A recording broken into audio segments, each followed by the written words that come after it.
This episode is brought to you by Audi. The road is calling. Embrace the thrill of the drive with the all-new, fully electric Audi Q6 e-tron. Featuring effortless power, serious acceleration, and advanced Audi tech.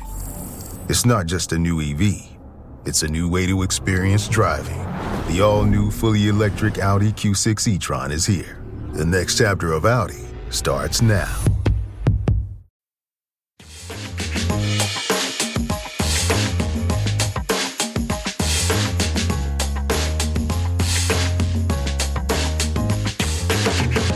Hello and welcome back to Equity, TechCrunch's flagship podcast about the business of startups. I'm Rebecca Balan, and this is the episode where we bring on industry experts to help us explore a trend in the tech world and dive deep.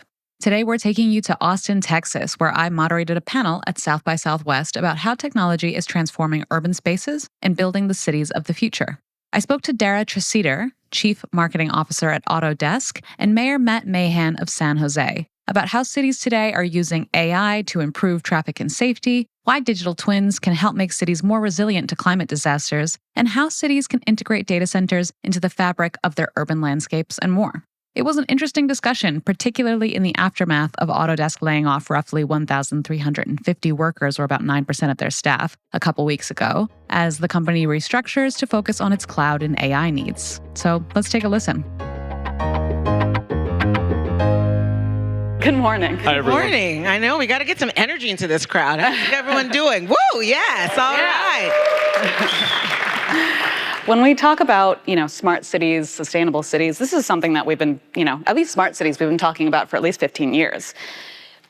Give us a little bit of a history lesson before we dive into the future. So what would have been considered innovative like a decade ago, do you think?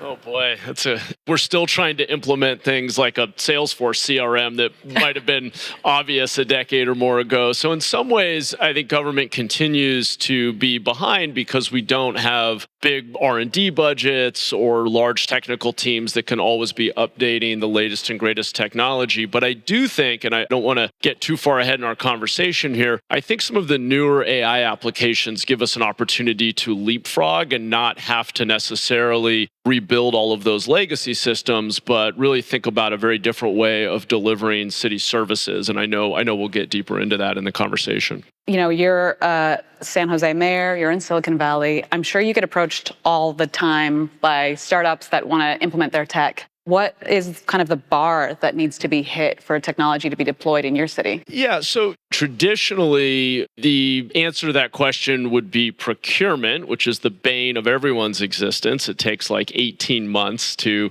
run the gauntlet and hopefully get approved and get that purchase order in and then implement. And then you got to update the contract and it's a whole mess. And look, that still exists. And I think there's an significant opportunity to reform that process. We're starting to do more piggyback off of other jurisdictions that have already procured a technology just to streamline things. But when it comes to newer technologies, AI applications, our city, and I'm really proud of our team for doing this, started in a very scrappy way, connecting with other cities that were interested in AI innovation. It started with just a monthly Zoom meeting where about 15, 20 cities were coming together and just sharing best practices, saying, what tools are you using? How's it going? What are you learning? And it has evolved in, I kid you not, just about a year's time from this informal monthly Zoom with a dozen or so cities to over 600 public agencies convened into what we now call the Gov AI Coalition. We just had our first in-person gathering in downtown San Jose, and we have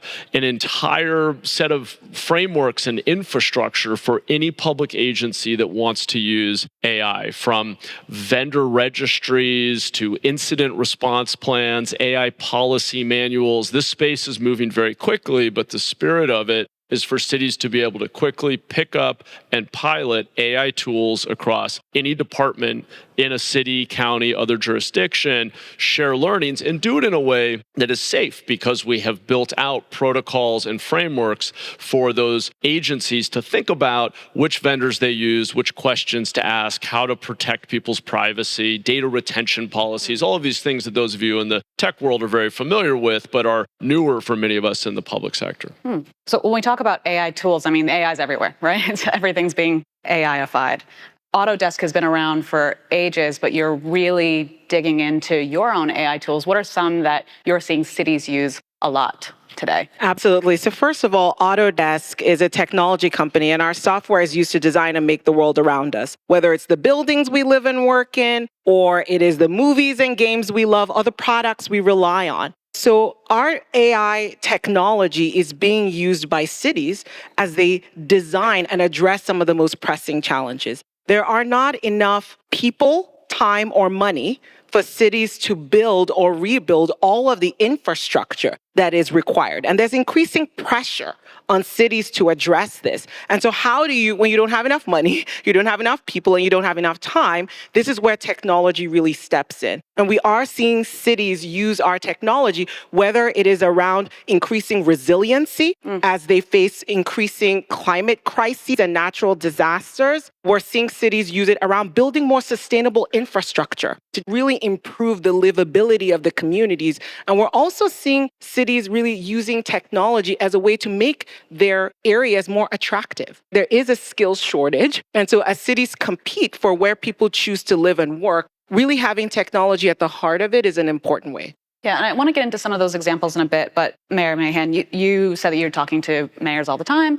You have this big consortium. What are other cities prioritizing when it comes, is it climate resilience? Or, I mean, in California, certainly climate resilience would be big, but I'll let you speak to that. Is it housing, transpo? Yeah, I mean, it kind of runs the gamut. I think you always have to ask so we're talking a lot these days about how can AI improve the delivery of government services and make government more productive, which is a concept worth pausing on for a moment. If you go back to the 1970s and you look at the last, say, 50 years of innovation and productivity gains in the private sector, productivity has grown at an average rate of over 2% per year. In the public sector, about 0.5%. So the private sector has been getting more productive at a rate 4 times faster than the public sector, which means for a given unit of capital or labor, you get a heck of a lot more because there's a compounding nature to that. So how can we take new tools to deliver existing services in a better, more efficient, more responsive, more personalized way? What are the kinds of superpowers that AI might give us? So I'll give you just one. I know we're going to talk about different use cases here, but just one very simple example, and you don't need fancy, this is not an LLM application, but just bus route optimization and timing, right? Pretty straightforward. We want to encourage people, we talk about climate risk and sustainability. We want to encourage people to get out of their single occupancy vehicle and hop on a bus, more efficient. What's one of the biggest impediments? Well, it's frequency and it's the speed of those services. We have, in the last year, piloting AI tools on 2 of our bus routes, reduced the likelihood of one of our public buses hitting a red light by 50% and speeding up overall route times by about 25%. So you were increasing that throughput, making a smoother, more efficient ride, and essentially changing incentives. People are like, wow, hopping on the bus actually will get me to work faster. That's just one example of where we can take a public service we've provided. Public transit's been around over 100 years in our country, but we're making it better using new tools. I love that example because it's making me think about one of our customers outside the United States in Bogota, Colombia, who they are using our technology to create a 3D model of transportation. And we'll use that to reduce commute times by 1/3 and reduce construction waste by 1/4. So it's that, like, how can we leverage technology? And it's exciting because we're seeing innovative cities, right? Like San Jose, right in the heart of Silicon Valley. But we're also seeing this on a global scale. And so I think as cities around the world struggle and wrestle with how do we better serve our constituents,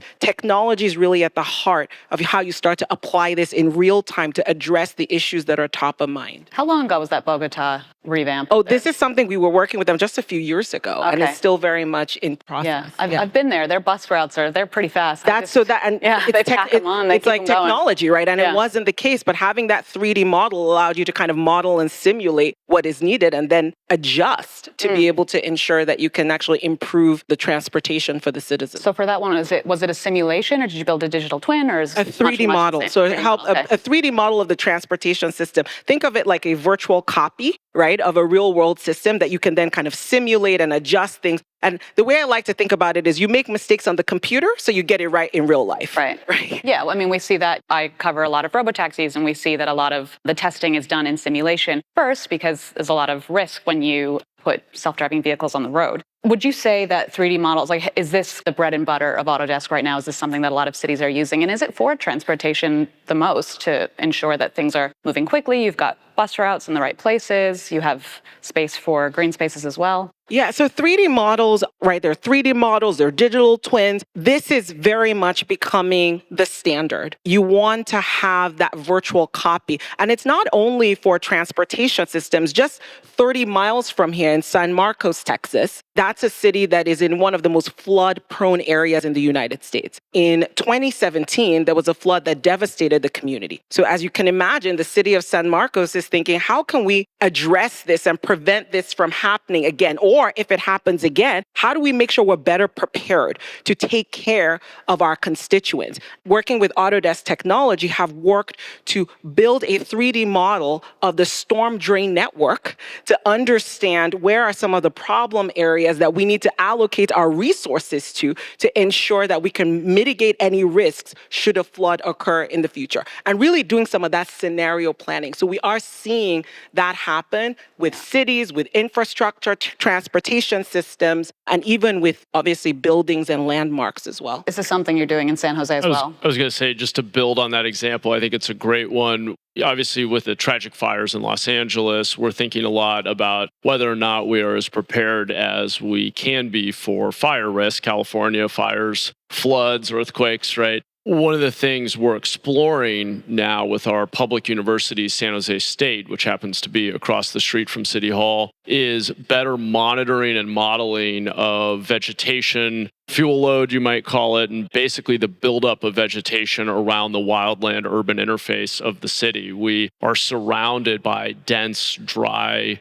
vegetation that could produce similar, if the wind directions are not favorable for us, could produce similar risk profiles. And just trying to better understand across a patchwork of jurisdictions. You have private property owners, state land, county land, city land. We don't always coordinate. One of our big challenges in government is how decentralized things are. We have all these different jurisdictions that have their own incentives, their own elected bodies. We don't always coordinate as efficiently or effectively as we should, but technology can give you a unified view and help you sort of understand, okay, who cares who owns the land? What we care about is fire risk and who's managing the vegetation. Is it happening? Do we need some kind of alert that tells us actually we've got growing risk in this area and we need to go address it? Then we can figure out whose land it is and how to action it. But that's something we're starting to dig into. For that use case, what kind of tech are you using for that? Because I recently interviewed a company that they do satellites, super low orbit satellites, and so that's something that they provide actually. So we're not actually in contract with anybody yet. That's our hypothesis, is that satellite imagery is going to be an important part of that. We're just starting the conversation through our budget process this year and talking to our local university about how to put together some kind of pilot or partnership focused on that. I think ultimately, whether it's fires, floods, earthquakes, whatever it is,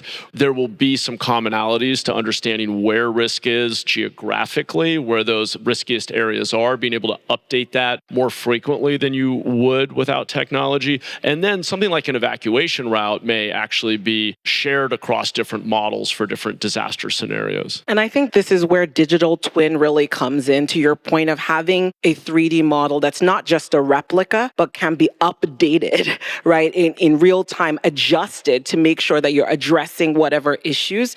Given just the increasing climate crisis, I really do think cities need to start thinking about, let's get a digital twin And I think to your point of technology that has been around for a while, but still needs more adoption, getting that right will really help cities not only address the needs of today and prepare them for, any natural disasters or climate issues that might occur, but it'll also allow them to actually start to think and plan for the future to make the cities more livable and more attractive for people who want to work there. Yeah, this tech can be, satellite imagery technology, amazing, also probably expensive, right? I don't know how cheap Autodesk runs for, but what would you say to cities that aren't as affluent as San Jose, and when they wanting to do this as well? How do they make it happen? I will just note, while many of our residents are affluent, San Jose was really built as a bedroom community. So from a tax-based perspective, we're pretty challenged. We have pretty low revenue per capita, believe it or not, because most of our residents actually leave our city to go work in neighboring cities every day. So they really have the tax base. It's Apple in Cupertino or Google in Mountain View. We face the same kind of resource constraints. Our approach has been partnerships, whether it's working with our San Jose State Public University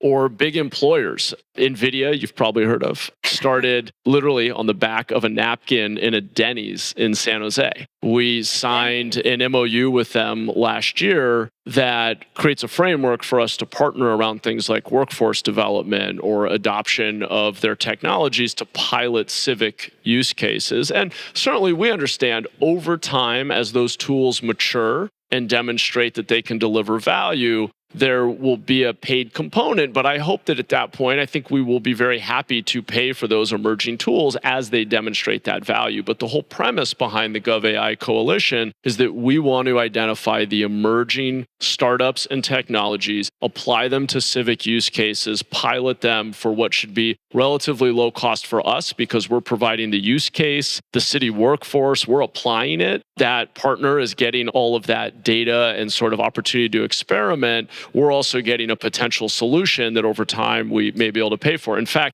to further encourage this, we are rolling out, it'll be kind of official tomorrow. You get just a preview here, but we're rolling out a new AI startup incentive program. Last year, we released some office leasing incentives to make it really low barrier to move a startup or any company into our downtown. No business tax for 2 years, free parking for 2 years. And now we're adding essentially grants for AI startups that want to work on social and civic problems and be located in San Jose. Again, right where we have City Hall, our great public university that graduates more technical degrees every year than any other university in California. We want to invite AI entrepreneurs to move into our downtown next to our university and get a desk at City Hall and help us solve civic problems. We might become your first customer. And then there are literally 800,000 other public bodies, agencies, governments out there that can be your future customers after you prove it in San Jose. I love that. Congratulations. Let's give it up. That's pretty exciting. I absolutely love that. And what is exciting and interesting about this too is talking about how we're using AI to continue to create economic opportunity. And at Autodesk, that's important to us, right? We provide our software for free to students and educators all around the world. We have over 100 million students and educators in over 160,000 schools, including many in San Jose and San Jose State University. So when these startups come, not only are they going to get a very supportive community and government, but they will also have access to a skilled workforce, because that's really important, right? If you are starting an AI company, you want people who know how to access and utilize AI technology working for you. And so it's exciting to see that in San Jose and in some small way, Autodesk will be helping. Well, we really appreciate that Autodesk makes its tools accessible to students. It's so important that we give people, particularly our young people, access to these tools. And one of my concerns with AI is that there can be barriers to entry, upfront costs around having access to the computing power, the data. How do we lower barriers for our young people, whether it's at our K through 12 schools or our public university or our tech museum, to be able to actually play around with and start to familiarize themselves with what a large language model is or how machine learning works and start to get access to that. Take your plans out of the group chat and get long weekend ready in new Abercrombie. From day to night, pack new outfits for every part of your itinerary. Grabbing brunch? Throw on the A&F Mila dress. Then head to your dinner reservation in their new bubble hem mini dress. And yes, permission to overpack for pics with the girls Abercrombie's best-selling Scarlet Squirt deserves a post in your feed. Your plans are worth it. Shop Abercrombie's new long weekend collection online or in store.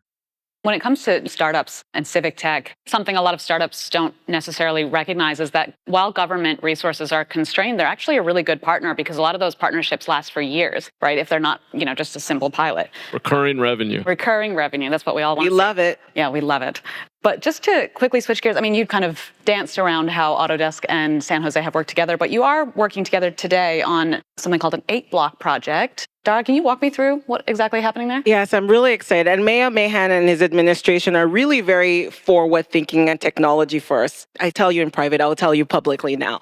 And it's amazing when you have government officials who really understand how do we use technology for good? How do we use technology to solve problems? So we are working on an 8-block initiative that's bringing together data centers, retail spaces, and homes, right? And businesses. And if you can imagine, right now, Autodesk software is actually being used by the architects to kind of design these retail spaces and the homes. And you can imagine a vision where you have the energy that is coming out of these data centers being used to power the retail spaces, the homes, and the businesses, creating this virtuous ecosystem that's energy efficient. So it's really exciting, I think, the work that we're doing together, and the possibilities are there because of that public-private partnership. And to your point, being able to use software to model things out and in a lower cost, less risky environment, actually play around with the variables and start to really understand, okay, if we make it possible from a policy perspective and others invest and build, how is this likely to play out? Because we want to try more innovative things, but we're a little bit risk averse in government. The idea, even as recently as a year or two ago, that we would have allowed data centers anywhere near our downtown was just crazy. Everybody said, no, data centers belong out in the middle of nowhere in some big field as far away from a vibrant downtown as possible. But actually, and you've got to see it to believe it, right? And that's what the software is partly about. Theoretically, vertical data centers in or near a downtown, if thoughtfully designed into a multi-use environment where they're connected via a district energy system, and as Dara is saying, you can use every electron twice. So all that excess heat, rather than being a liability because it's actually driving climate change, can be used to help you achieve carbon neutrality by heating neighboring buildings. That's a pretty big idea, but to get there requires a leap of faith for those of us in government to actually see it modeled out, to understand the data, and to think about, okay, is this district energy system idea with vertical data centers something that we're even able to get the political will to implement is a real question. Well, it does sound like an incredible idea, and I'd love to learn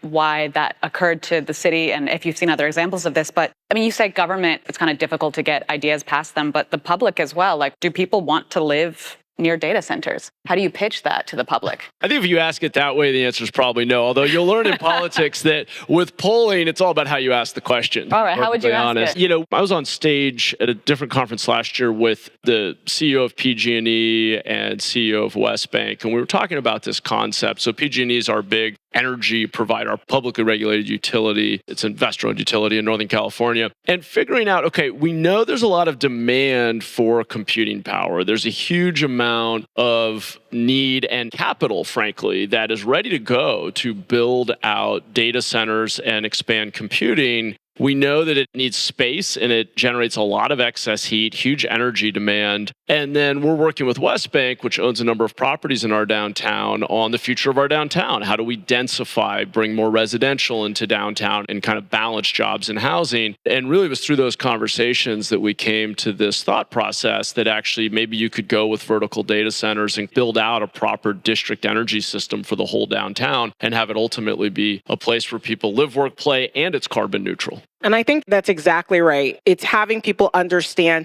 do you want to live in a space where you've reduced the carbon footprint, right? Do you want to live in a space where your energy is cheaper, right? Because it's more efficient and it's been supported by the businesses that are in your local community. I think you're going to find a lot of yes to that. Well, you right? put it at risk as well. There's a lot of benefits to it, and it sounds really cool. The only thing that I can compare it to, I think we talked about this previously, is that in New York City, there's a place called Bath House. They do Bitcoin mining, and they use that to heat the pools, which is cool.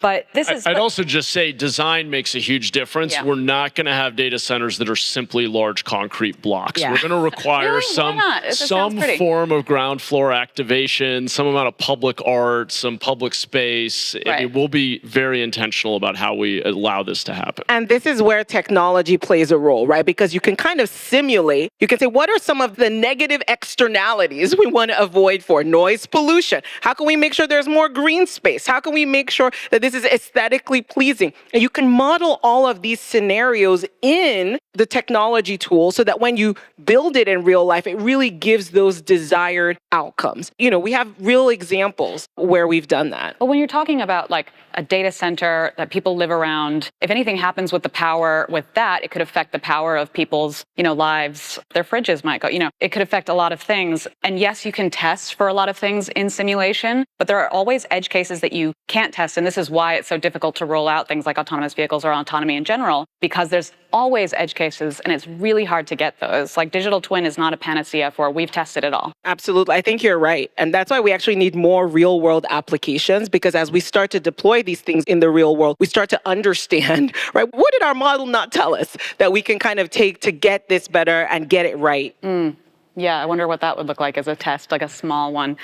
So when it comes to how else you're using these design tools, we talk about what our cities facing right now in terms of crises. We talked about climate resilience a bit. So just any way that we're kind of using AI to help us make decisions, does that not open the door to bias or other risks? I mean, anytime you have humans involved, whether directly or building the tool that you're using, bias is always a concern, and it's something we need to be mindful of. One of the things we've done with the Gov AI coalition is build a AI fact sheet. It's kind of like the nutrition facts on the back of your box of cereal or any other packaged product. You take a look at it, it gives you the breakdown of what's in it, how bad for you it is. Or good, I guess. We have a set of structured questions that we ask of all AI vendors to better understand how their model's designed, which training sets they use, what kinds of questions they've asked, and sort of whether or not they're being thoughtful about questions like bias and security, because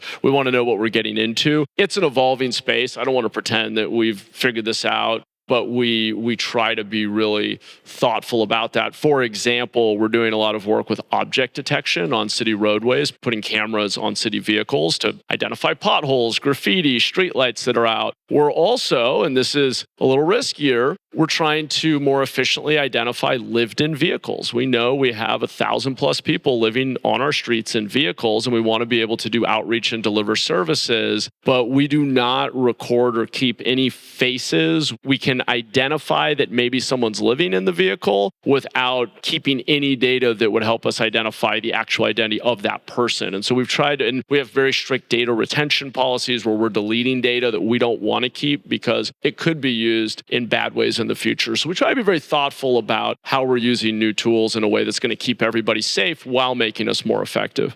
Is this the same tech? We had talked about this offstage, that you're using it also to prevent theft of vehicles? So we also have an automatic license plate reader network, reader. And this has turned out to be a very powerful tool. So we have put cameras, we already had traffic cameras to monitor traffic flows, and many states and cities have red light cameras. We're using ones that are optimized, you've probably heard of flock cameras, are able to read license plates. And we delete the data every 30 days if it's not being used in an active investigation. But last year, we recovered over $3 million worth of stolen vehicles in the city of San Jose, often very quickly. I mean, we were watching the vehicle, the automatic license plate readers at major intersections across the city is fed into a single database with kind of real-time analysis that can tell us, oh yeah, there goes the stolen vehicle. Like we can get the helicopter up in the sky and go follow it and get it back. And that creates a deterrent effect. When you start with high confidence, most of the time you're able to go recover the vehicle and apprehend the suspects, people start to decide maybe I shouldn't steal cars in San Jose anymore. And that's been quite effective for us. Yeah, it's good that you have these kind of data retention policies because it can be a slippery slope from we're solving a problem to Big Brother is watching. I think about it all the time. I mean, it's always this balance of, we do not want to construct a surveillance state and undermine people's civil liberties. At the same time, the reality is that when it comes to public safety, folks who, for whatever reason, are committed to committing crimes, sometimes very sophisticated operations, are going to use technology and get more sophisticated over time. And so we have to figure out, how do we use tools that allow us to be effective and keep the community safe and create accountability and recover stolen property and so on and so forth, without putting at risk the fundamental civil liberties that make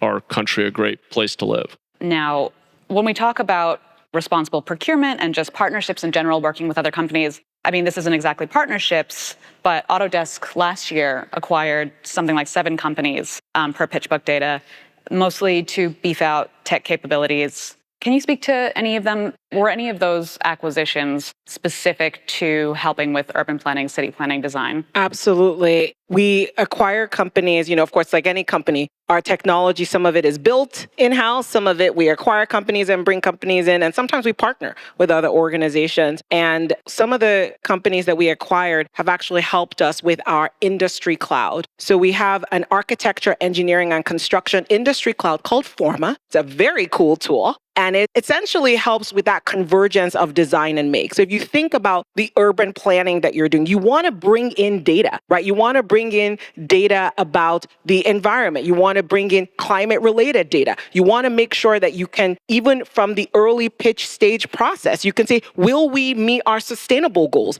Because one of the things about sustainability people sometimes get wrong is sustainability actually comes hand in hand with efficiency and effectiveness when included at the beginning of the conversation. It can actually help you save time, save money, save resources. And so Forma enables you to do a lot of that. And, I was actually with a customer recently in Florida, and the customer was telling me about how they had this part of their process with some of their sustainability business that they were actually losing money on. And after implementing Forma, they were able to increase it to a 30% margin business. Wow. So talk about the difference that makes. All of a sudden, they were able to hire some interns. They were able to create jobs, right? They went from something being essentially unprofitable to becoming very profitable to the tune of 30%. So I think these are ways that we are continuing to say, not only are we looking at our homegrown technology, but what is technology we can acquire to help us better serve our customers as they design and make the world around us. And that very much includes government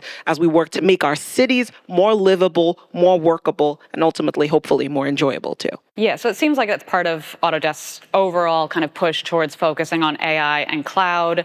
And recently, not to put you on the spot, but recently Autodesk did have some layoffs. Around 1,000 people were cut. Were those two related at all, cloud and AI investments versus the types of people who are no longer with the company? First of all, let me say, like our CEO said, we deeply value all of our employees. They're very talented individuals, including those who are leaving, and we're doing everything that we can to make sure that we assist them as they begin their next chapter. Companies and businesses evolve, right? Roles of today are different than roles of the future. We are working to make our go-to-market more efficient. We recently rolled out last year a new transaction model, so there's some efficiency we have to do there. And for over a decade, we've been investing in AI. So AI isn't new for Autodesk. We had generative design with our manufacturing industry cloud Fusion, and that investment continues, right? Because we need to continue to help our customers as they design and make the world around us. And so that investment we've been doing for over a decade continues.